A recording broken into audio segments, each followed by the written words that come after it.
Bonjour et bienvenue à l'édition de ce jour. Nous allons nous entretenir sur le thème prier sans cesse. Et les passages examinés sont tirés de l'évangile de Luc au chapitre 18, versets 6 à 7. Il est écrit: Le Seigneur ajouta: Entendez ce que dit le juge inique. Et Dieu ne fera-t-il pas justice à ses élus qui crient à lui jour et nuit? Et ne tardera-t-il à leur égard? Nous voyons au début de ce passage comment le Seigneur récompense la prière des personnes persévérantes.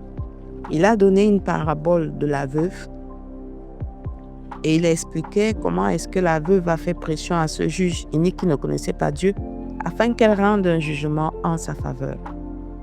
Ce juge qui ne connaissait pas Dieu a quand même pu déclarer que si en oppressant les hommes avec persévérance, ils réussissent à vous donner gain de cause, ne serait-il pas pareil avec Dieu?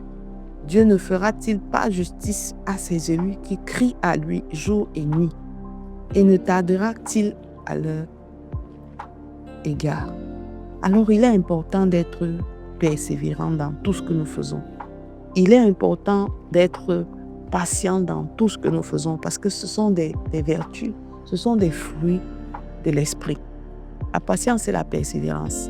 La victoire n'aurait pas le même goût si tout était facile, bien-aimé. Les victoires ne se célébreraient pas de la même manière si tout était facile. Alors il est question de continuer, de toquer à la porte. La Bible dit: demandez et vous recevrez. Mais vous demandez comment? Un jour tu as demandé, un autre jour tu es passé à autre chose. Un jour tu as demandé, un autre jour tu as cru qu'il te faut demander autrement. La Bible nous dit que nous ne recevons pas parce que nous demandons mal. Ici, voilà un juge unique qui identifie son attitude à celle de Dieu. Parce qu'en tant que juge, il doit décider de la vie des gens. Et il est dans une posture telle que c'est lui qui doit faire droit ou léser. Il dit Dieu lui-même, parce qu'il est oppressé, parce qu'il est persécuté par les prières de ses élus, ne tardera-t-il à leur égard?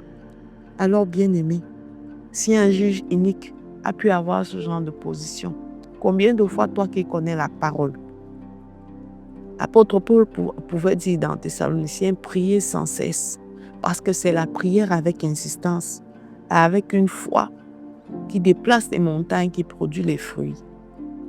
C'est pour ça généralement que la plupart des gens, nous tous nous sommes engagés dans des programmes de prière avec une certaine durée, avec certains passages qui doivent revenir continuellement, parce qu'il faut insister sur un aspect particulier, parce qu'il faut insister dans la prière sur un contour particulier. Si c'est la maladie, il faut prier avec insistance. Si c'est le travail, si c'est le mariage, si c'est un problème que vous voulez, pour lequel vous attendez des solutions, il faut prier, il faut demander tous les jours. Et je vous invite à lire les passages précédents. Car la Bible dit que la veuve pressait, la veuve importunait.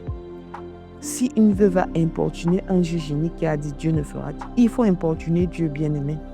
Il faut l'importuner en lui disant encore: je suis là aujourd'hui, Père. Je suis là aujourd'hui, Éternel, pour faire la même requête qu'hier.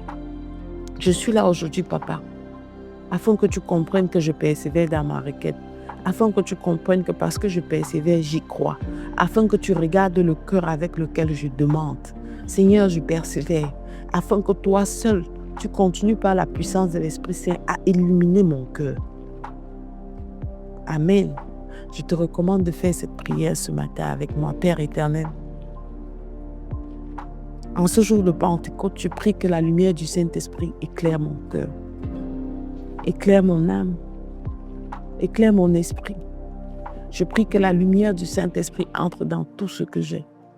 Que la lumière du Saint-Esprit entre dans mes finances, entre dans mes activités, entre dans mon champ de mission apostolique, entre dans mon champ de mission, quel qu'il soit.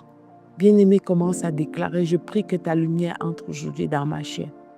afin de guérir toute affliction qui continuait à me mettre mal. C'est pas aujourd'hui que tu dois prier et t'arrêter. Tu dois prier avec insistance. Tu dois importuner Dieu, comme la veuve l'a importuné. Tu dois te connecter à ta parole, afin de prier avec cette parole, afin de t'équiper avec cette parole, afin de te nourrir avec cette parole. Tu dois pouvoir trouver des enseignements qui puissent te bâtir au travers de cette parole. Arrête d'écouter des choses qui ne vont pas t'édifier. Arrête d'écouter des choses qui ne viennent pas de la parole et regarde à Jésus, au nom de Jésus.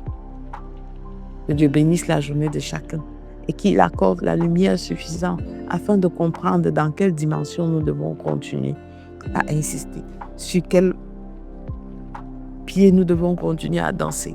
Dieu est fidèle. Il vous bénisse. Shalom.